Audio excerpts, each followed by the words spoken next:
Allons voir maintenant la métacognition stratégique. La métacognition stratégique, c'est l'entrée la plus complexe. De cette entrée, on amène l'enfant à être conscient des forces qu'il a pour construire l'orthographe. On a déjà vu avec nos deux amis ici tout à l'heure qu'il y en a qui privilégiaient la pâte à modeler, l'entrée tactile. Il y en a qui ont privilégié l'entrée kinesthésique. C'était le cas de Anna. Elle a préféré aller sauter sur le sol. Qui n'aimait pas la pâte à modeler? T'as pas aimé la pâte à modeler, Joseph? Joseph n'aimait pas la pâte à modeler, par exemple. C'est une entrée tactile.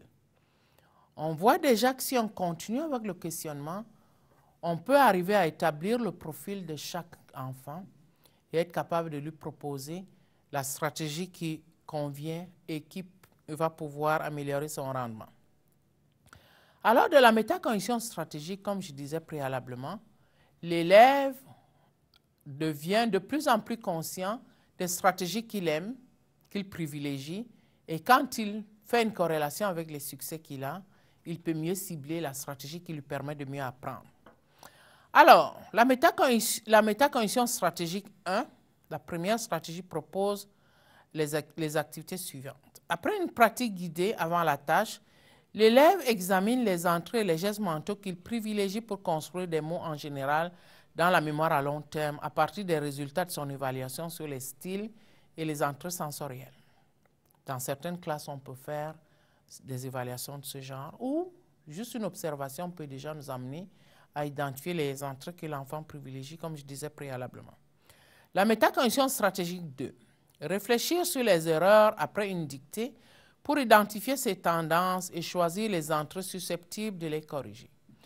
Alors là, il s'agirait de donner une dictée aux enfants et après quelques dictées, l'enfant commence à voir certaines tendances. La métacognition stratégique 3. L'élève doit d'abord prédire l'entrée la plus favorable chez lui pour construire un mot et indiquer celle qu'il utilise le plus souvent et par la suite faire des liens entre les deux et faire son choix stratégiquement.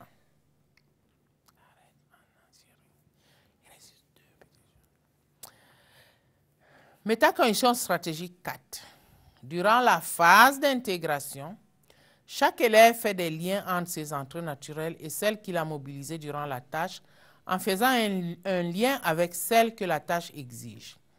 L'élève doit choisir l'entrée ou les entrées qu'il va utiliser.